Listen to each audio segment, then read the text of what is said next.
See, you see this? You see this? You see this? You see this evil? I don't know if you have seen the story of this Mr. Peter from Enugu that spent almost all his life in America. He's an American citizen. He has his family over there in America. But one time he said, let me go back to Nigeria, to my father's land, Enugu, and spend the rest of my life. I don't want to die in America. And he left for Nigeria only for his blood brothers and sisters to lock him up and left him to die because they want to inherit his properties. In case you've not heard this story, come, let me gist you. So that you will know that most times your blood brothers and sisters can be your enemy, your household enemy. Take care of your immediate family, because if worse gets worse, now them go stand by you, now them go fight for you. So it happened that this man's name is Peter. He's from Enugu in Anambra State. Like I said before, he has his family over there in America. He's an American citizen. He has been working in America, and he decides to go back to Nigeria and spend the rest of his life. Probably he asked the family if they want to go with him back to Nigeria. Maybe they said no. Of course, maybe they have their lives over there working and all. They said no, so the man decided to go back. After all, his siblings are in Nigeria. This lady showed the video of when they were seeing the father off in America, to go back to Nigeria. And since then, they have been talking and talking over the phone. And this man, thank God, he has a very good relationship with his family, with his daughter especially. They have a close relationship. So they used to talk from time to time as he was in Nigeria. And mind you, Americans used to send him, money for retirement, $5,000 every month. So of course, money wasn't his problem. So according to this lady by the name Ifunanya, she said that as time goes on, she noticed that anytime she called the father will not pick, or maybe another person will pick, maybe the sister will pick and tell her that the father stepped out and this and that. This happened like for 6 good months. She couldn't speak with her father. She started getting worried, and she said, no, it's time. Let me go back to Nigeria and know what exactly is going on. Which one is anytime I call my father that we normally speak every day, they will not tell me the father stepped out, the father went to this place or that place, and the father will never call back. And not as if money is her father's problem. I mean, they sent him $5,000 every month. Her father, she knows, will always call her back. And for 6 months, she couldn't speak with her father. No, something is wrong somewhere. This lady entered flight and came back to Nigeria. That was when she received the shock of her life, my people. You see that building with white sand by the gates? That is her father's compound. They use white sand to cover the gate so that nobody can come in. The gates cannot even open. There's no way you go inside the compound. She tried to go inside, no way. So she had to climb through the fence. As she entered inside the fence, that was the video you are seeing where they were throwing sand at her, and she was telling them what is going on. I'm only here to see my father. My people, these people, this man's brother, her father's brothers and sister, we are throwing sands at her, telling her to go back from where she's coming from. Someone that came to see her father, your own brother's daughter, that came back all the way from America to see her father because she's concerned why the father is not picking her call and all that. So as the whole noise was going on, villagers started gathering, in the compound. What is happening? Where is the noise coming from? They gathered, and the girl started explaining. And they know that from the girl's intonation, she doesn't stay in Nigeria, and all that. So they were not asking, what is it? This girl explained that she came back to see her father. But her father's brothers and sister have refused her access to see her father, that she wants to see her father. It has been long she spoke with the father.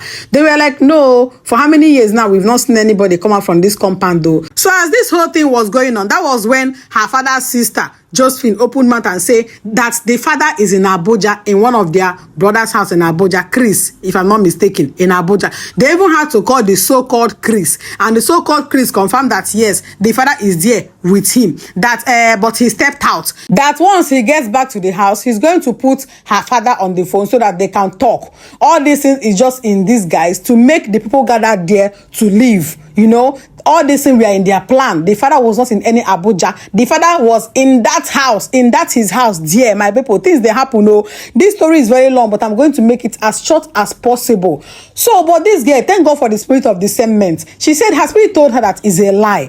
That her father developed stroke not long after he returned to Nigeria. She was even begging her father to come back to US so that they can take proper care of him, but the father refused, saying that they were taking care of him in so place, so he will get better. So how come the father has stroke, will now enter bus to go to Abuja and all that.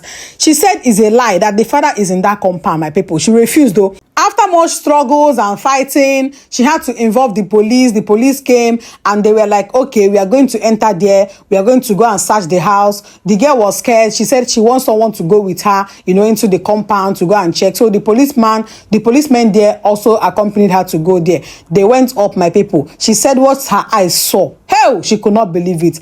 That she saw her father on the floor, on a mat. Her father was looking so malnourished. The father that was chubby before was now looking so malnourished, with flies perching all over him, no food. He has not been eating. Someone that they used to send $5,000 every month. It happened that they stopped taking this man to where he was receiving treatment, in one local place for stroke for so long that this man have not even stepped foot in that place for so long. My people, things they happen in this life.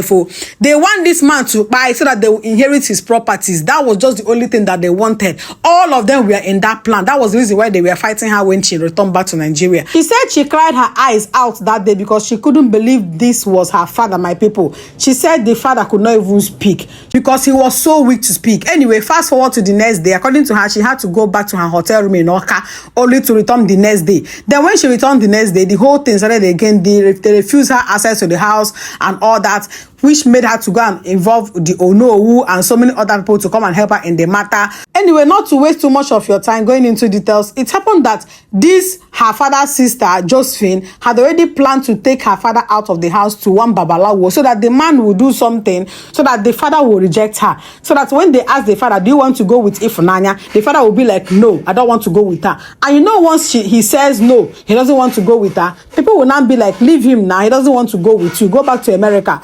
So the girl wants to take the father back to America. And that was what the sister Josephine and the brothers didn't want. My people, things they happen. Well, like I said before, thank God for this girl. Thank God for the spirit of discernment. For you that is saying, girl child. This is a girl child. This girl, Alike Kanwoke.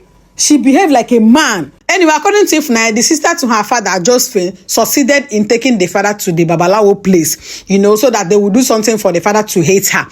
So that once she sights the father, once both of them meet, immediately they are coming back from that place, the hatred will automatically be ignited in the father towards the daughter, which will make him to reject her automatically in the presence of everybody. So according to Ifunanya, her spirit told her not to go and meet her father that same day they returned back from wherever they went to for 3 days. So she stayed back, she prayed and everything until her spirit told her it's time to go. She went with the police people and all that. As they still arrived there, they still refused them access to enter inside the place the father was. They struggled. Not be smart, The police forced her to open the door and she was claiming that she lost the key to that particular entrance where the father was. But then Ifunanya noticed that the back door was opened, but instantly her spirit told her not to go through that particular door, that if she ever go through that door, she's going to die. And that was what they want to do. They didn't want her to take the father away from that house. Instead, they are ready to sacrifice her to buy her there.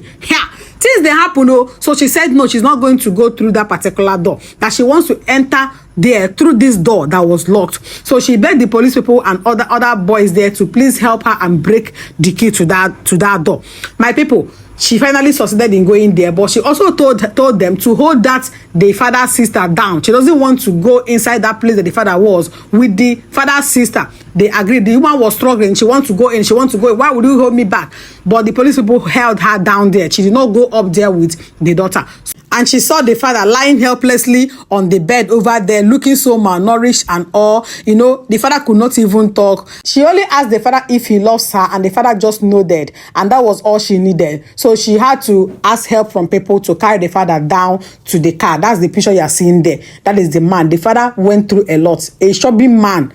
A once chubby man, now looking like skeleton. The man somewhere in the hands of his brothers and sister because of property. Because he came back from America, they want to inherit everything. They starved him. They stopped taking him to where he was taking medicine for stroke since 2020. Because according to Ifunanya, the police forced Josephine, who happens to be the sister to her father, where they were giving this man treatment for stroke, that she has to mention the hospital so that they will go and confirm if truly they are taking this man for treatment. Lo and behold, when they got there, it happened that they stopped coming there since 2020, my people. So they just left the man to buy They left the man to buy because of property. Because tell me, a man that receive $5,000 every month, $5,000 every month from US. Tell me why it will not be enough to be taking care of this man, to be taking this man to the hospital. They intentionally plan to buy this man, to leave him there to buy. But thank God this man has a good relationship with his daughter, with his family. Thank God for this girl. The Holy Spirit used this girl to rescue the father. If not, the man would have died there. Just because of greediness, you want to inherit your brother's properties. You now want him to buy so that you inherit his properties. Things they happen, take care of your immediate family. Sometimes this brother, sister, they are your worst enemy, household enemy. I say, if you watch this lady's story directly, if you hear her narrate this story directly to you, you will cry your eyes out. What brothers and sisters did to their own brother because of property, because they want to inherit his properties. Hey! Things that happen in this life. This story long, and remember, this thing happened from between 2020 till last year. But this lady, Ifunanya, just came out to tell this story in 2025 of the evil being meted out on her father because of property by his siblings, by his own blood siblings. Thank God the father is now in America, back in America with his family. Make the man just stay there. Any day when by them bury him anywhere. Not be this person there so. Anyway. Thank God for this girl, thank God for this family. Things that really happen in this life. Your immediate family should be your priority. Use this one and learn lesson. Things they happen.